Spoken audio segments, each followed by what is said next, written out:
ඔයා බටුමෝජු කන්න ආස කෙනෙක්ද? එහෙමනම් වීඩියෝ එක ඉවර වෙනකම්ම බලන්න.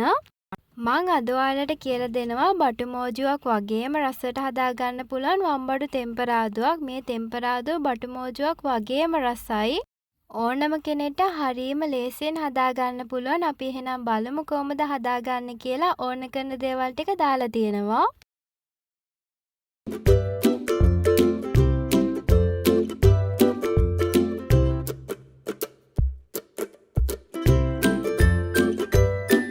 වම්බඩු ටිකක් මං අරගත්තා. හොඳට සෝදලා අරගන්න. කෑලි වලට කපා ගමු. මුලින්ම දෙකට මැද්දෙන් කපලා ඉන්න. මොකද සමහර වම්බටු වල පණුව ඉන්නවා. ඒ හින්දා එහෙම තියෙනවා නම් ඒ කෑලි අයින් කරලා කපා ගන්න. ඔයත් මේ වගේම තීරු හැඩයට කපා ගන්න.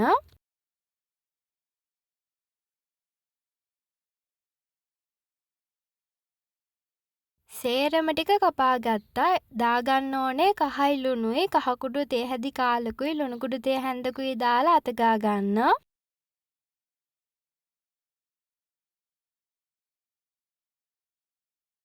එහෙනම් අපි දැන් යමු ගැඹුරු තෙලේ බැද ගන්න. තෙල් එක රත් වුණාට පස්සේ දාගන්න. රන්වන් පාටක් එනකම් බදින්න.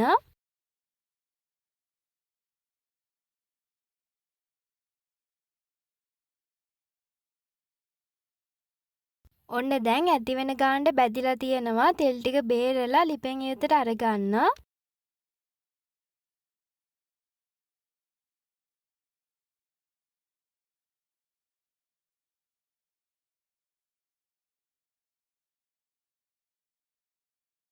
දැන් යමු තෙම්පරාදු කරගන්න. ලිපේ තියාගන්න භාජනයක් අරගෙන පොල් තෙල් ටිකක් දාගන්න. තෙල් එකට දාන්න කපාගත්ත බීලුණු, රම්පා, කරපිංචා, අමු මිරිස්.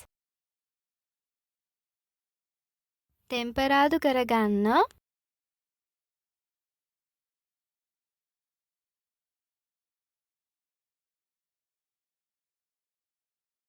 කෑලි මිරිස් තේ හැන්දක් පුරවලාම දාගන්න.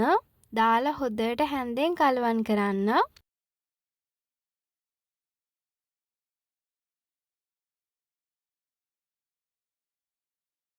කලින් බැදගත්ත වම්බඩු ටික දාන්න. දාලා කලවම් කරන්න.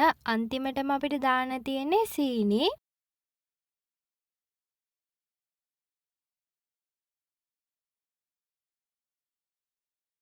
ඔයා පැණි රස කන්න ආස විදිහක බලලා සීනි දාගන්න. මම මේ සීනි හැන්දෙන් එකක් දාගත්තා. මට ඇති ඒ ගානට මං කන්න ආසයි. ඔයා ආස විදිහට දාගන්න. සීනිත් දාලා ටිකක් කලවම් කරන්න. මේ ටික විතරයි අපිට කරන්න තියෙන්නේ වම්බඩු තෙම්පරාදුව හදාගන්න. මෝජුවක් වගේම රසයි මේක.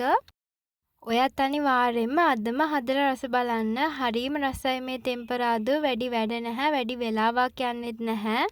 ලේසියෙන්ම හදාගන්න පුළුවන් කෑම රෙසිපි බලන්න මගේ YouTube channel එක subscribe කරලා දිගටම මාත් එක්ක එකතු වෙලා ඉන්න. එහෙනම් අලුත් වීඩියෝ එකකින් හමු වෙමු.